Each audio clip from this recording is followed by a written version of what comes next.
All right, imagine this. You wake up, check your phone, and before you even brush your teeth, bam, your entire feed is on fire. Every K-pop account you follow is suddenly posting the same thing. Heading and Haein are back with ADOR. NewJeans reunion incoming? Did something actually just shift in the K-pop universe? You blink twice, scroll once, and realize, oh my god, it's real. Not rumors, not fan edits, not wishful thinking. Official statements. ADOR literally said it. Heading and Haein have decided to continue their activities with ADOR. That's right. The two youngest members of NewJeans, the babies of the group, are officially back under ADOR after that long and honestly exhausting legal battle that's been going on for months. So here's how it went down.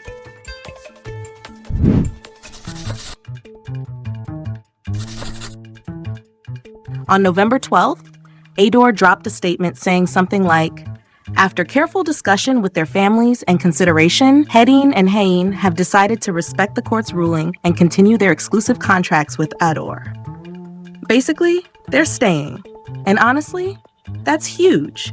Because if you've been following the chaos since last year, you know how wild this whole situation has been.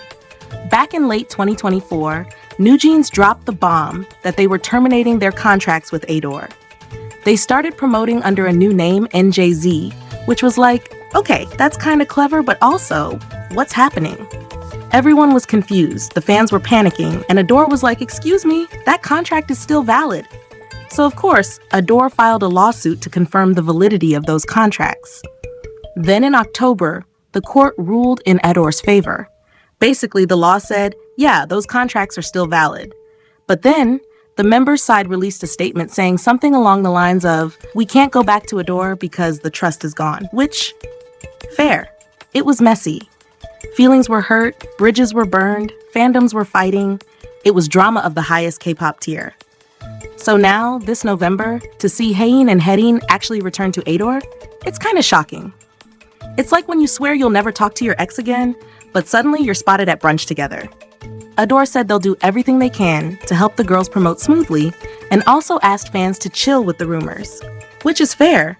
People were speculating like crazy, and every tiny move got analyzed like a crime scene. And just when everyone was processing that news, bam! Again, Yonhap News drops another bomb. Apparently, Tanya, Minzy, and Hani also released their own statement saying they've decided to return to ADOR too. They said, after careful consideration, we've decided to return to ADOR. One of us is currently in Antarctica, so our statement was delayed. And everyone was like, wait, Antarctica? Like, what is happening? Who's in Antarctica? How do you even deliver a legal statement from there? The internet had a meltdown. But the message itself was really sincere. They said they'd continue to show their honest music and performances. And honestly, that felt like closure. After all the chaos, court updates, statements, and fan wars, this felt like a we're home again moment. Now here's the thing. While the court ruled in favor of ADOR, the girls actually didn't file an appeal after that, which made people wonder if they were slowly finding their way back behind the scenes. And it turns out, yeah, maybe they were. So now, the entire NewJeans lineup, Minzy, Hani, Tanya, Heading, and Haein, is back under ADOR. It's like the group just came full circle. The bunnies are home, and fans are emotional. You go on social media and see people crying, people screaming, people making edits with ETA and Super Shy in the background, like it's a K-drama finale. But you can also feel that cautious tone, right? We're happy, but we hope the girls are okay. We hope they're protected. We hope they're treated right. And that's a very real sentiment, because everyone knows this wasn't just a typical comeback. This was a comeback from one of the messiest situations in K-pop history. All right, now that you know the what, let's get into the why. Because to understand how wild this whole saga actually is, we have to talk about the elephant in the room, the ADOR and Haebai situation. And of course, the name on everyone's mind, NewJeans. Once upon a time, well, not that long ago, NewJeans was known as one of the most influential creative minds in K-pop. She was the visual genius behind so many legendary SM concepts. Think Red Velvet, Sheenie, FXO, that whole dreamy, artsy pastel world? That was her. Then, around 2019, she joined Haebi, which was still mostly known for BTS back then, and started the subsidiary label called ADOR. And under ADOR, she debuted NewJeans in 2022. And boom, instant success. NewJeans was different. Their music was refreshing, their image was natural, nostalgic, almost Y2K, but effortless. It felt like something new in K-pop, which is ironic because that's literally their name. And for a while, everything looked perfect. ADOR was thriving. HYBE was praising the success, NewJeans was celebrated as a creative genius again, and NewJeans became the nation's darlings. But then, cracks started to show. Earlier this year, things exploded between NewJeans and HYBE. Basically, HYBE accused her of trying to take control of ADOR and push them out. They called it an attempted management takeover. NewJeans, on the other hand, fired back, saying HYBE was trying to ruin her reputation and take NewJeans away from her creative control.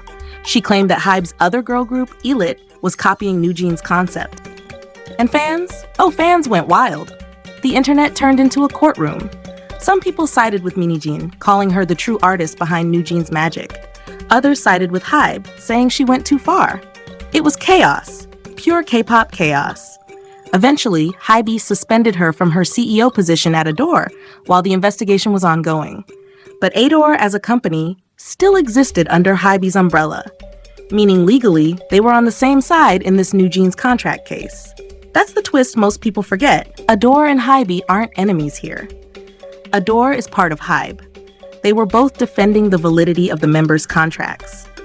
So when the court ruled that the contracts were valid, it wasn't ADOR versus HYBE. It was ADOR and HYBE together on the same legal side, while the NewJeans members were on the other.